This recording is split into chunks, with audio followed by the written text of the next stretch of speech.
mga Vadgers? Welcome back na naman po dito sa ating munting channel. Kung first time mo pa lang dito, isubscribe mo na yan. Sa araw na to, muli po natin pag-uusapan si FLM at ang update ng kanyang abogado patungkol sa kanyang kaso. Yes po, tama po inyong narinig. Marahil ay nakita nyo na to sa ibang vlog, pero ngayon ay himay-himayin po natin kung ano ang mga importanteng sinabi ni Atty. Abraham Espejo doon sa kanyang update, mga Vadgers. Alam niyo po, itong si Atty. Abraham Espejo ay hindi basta-bastang abogado. Sinabi ko na po yan sa inyo. Ngayon, dahil siya ay high-profile na abogado, malamang sa malamang, malaki rin ang bayad kay Atty. Abraham Espejo. Kasi nga po, marami na siyang naipanalong kaso. Ang malaking katanungan ngayon, saan kumukuha si FLM ng pambayad kay Atty. Abraham Espejo? Hindi po ba? So, ibig sabihin talaga, may pera talaga si FLM. Kasi, isang buwan na rin na binabayaran niya ang kanyang abogado, mga Vadgers. At hindi basta-bastang abogado ito kasi high profile po ito, mga Vadgers, ano? So, isa pa, itong si Atty. Abraham Espejo, hindi yan basta-basta tatanggap ng kaso na alam niyang dehado. Kasi nga po, meron niyang pride of winning.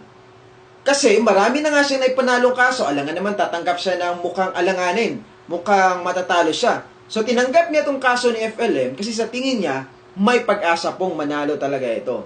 Pero anyway, ito po ang sinabi ni Atty. Abraham Espejo sa kanyang pahayag. June 23 po ito, pinost ni Secretary Yama na secretary ni FLM. Okay, ito po ang kanyang sinabi. June 23, 2020. Report on the hearing. First of all, I am not allowed by law to identify any witness. So, ang malaking katanungan po dyan, sino yung witness na tinutukoy dito ni Atty. Abraham Espejo? Witness ba na kanyang statement na inihayag? Or witness mismo doon sa mga akusasyon patungkol kay Francis Layo Marcos? Anyway, sa pagpapatuloy, sabi niya, so this report will keep the identity of the witness confidential. So, kung mapapansin po natin, tinumbok po agad ni attorney yung patungkol sa witness sa kanyang unang pahayag. Pero binanggit niya na confidential po talaga yung witness na yon. Kaya sinisigurado niya, ina-assure niya na hindi ma-identify kung sino may yung witness na yon doon sa kanyang statement. Kasunod po, sabi niya, likewise, we reiterate our faith in the neutrality of the trial judge who has sterling record. Alright, pinag-usapan po dito yung judge. Sabi niya, reiterate. Pag sinabing reiterate, binigay ulit, mga Vadgers. Binigay ulit yung kanyang faith, yung kanilang tiwala doon sa mismong judge. At kung mapapansin po natin dito, mga Vadgers, binanggit po ni Atty. Abraham Espejo ang mga karakter ng judge. Una, neutrality of the judge. So, ibig sabihin, neutral lang po talaga itong judge na ito. Which is dapat naman po sa lahat ng mga judge dito sa ating bansa. Pangalawa, binanggit rin po niya yung patungkol sa sterling record ng judge. Pag sinabi pong sterling record, ang ibig sabihin ng sterling, excellent. So, ibig sabihin, itong judge na ito, na meron sila ay hindi basta-bastang judge. Ito ay merong excellent record. Maayos po ang record at kredibilidad ng judge na ito. So, sa atin pong pagpapatuloy, sabi ni attorney, I can only talk about legal issues in the abstract after the factual report. So, dalawang word po dito ang iti-take note natin. Una, yung abstract. Ano ba yung abstract na sinasabi ni attorney? Ang abstract po kasi ay isang pinaikling salaysay na naglalaman ng mahalagang punto mula sa mahalagang discussion or legal document. So, pinaikli na ito. Itong mensahe ni Atty. Abraham, pinaikli na, kumbaga summary na. Pero ito yung pinakapunto sa lahat ng nangyari.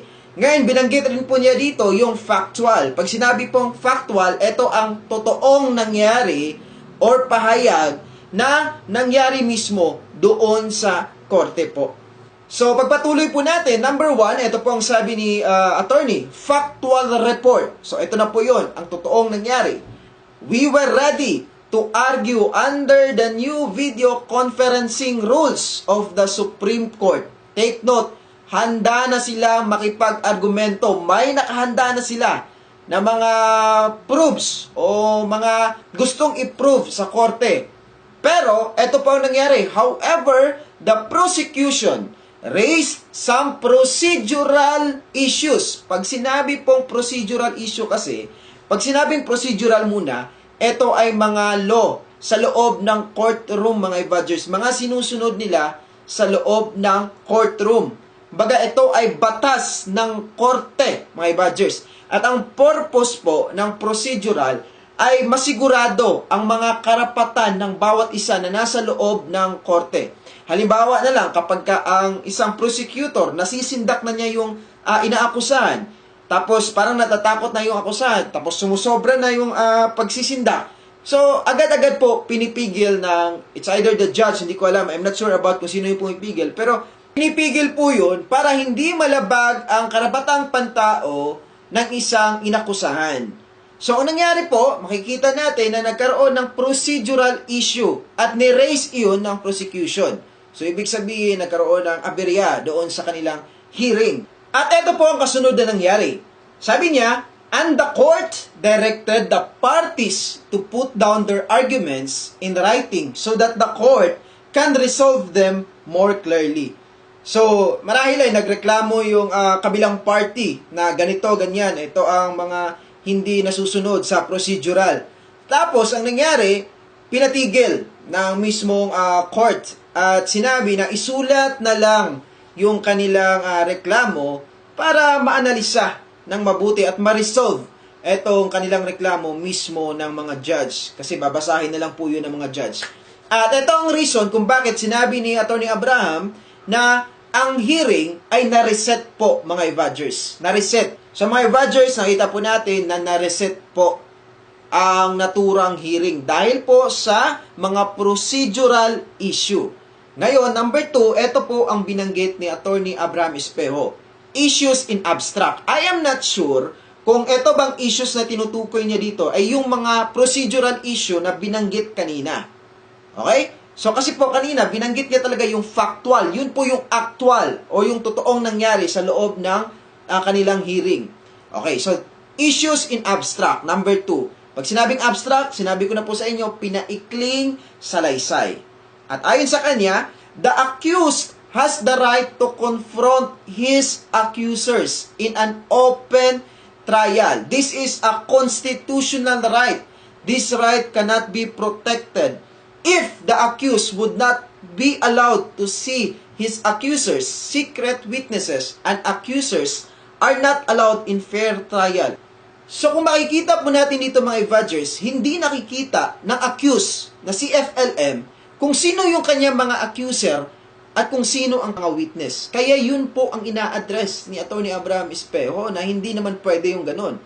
Marahil ay si FLM lang ang hindi nakakita. Pero sila Attorney Abraham Espejo, marahil nakita po nila. Kasi binanggit po ni Attorney Abraham na he will keep the confidentiality of the witness doon sa kanyang first statement, mga evadgers, dito sa ating pinag-usapan. Talagang tinumbok po ni attorney itong patungkol nga sa identity ng witness at ng accuser. Tapos, marami pa siyang diniscuss po doon. I will put the whole text of his statement dyan mismo po sa description. Okay, basahin niyo na lang po. Ngayon, marami pa siyang tanong. Eto, sabi niya, how can we compare a person's face with his identity cards if his face could not be seen? So, mapapansin po natin dito, ang ginamit na niya ay we. So, ibig sabihin, kasama siya sa hindi nakakita kung sino yung accuser, kung sino yung witness. I'm not sure about this, pero ito yung ginamit niya, we na eh. Pangalawang tanong, sabi niya, how do we make sure that an impostor is not pretending to be another person? O, yan. Kaya medyo kaduda-duda talaga. Kasi nga hindi nire-reveal yung face ng accuser at ng witness. So, marami pa pong sinabi sa Attorney Abraham Espejo. Sabi ko nga, you can read it on the description below.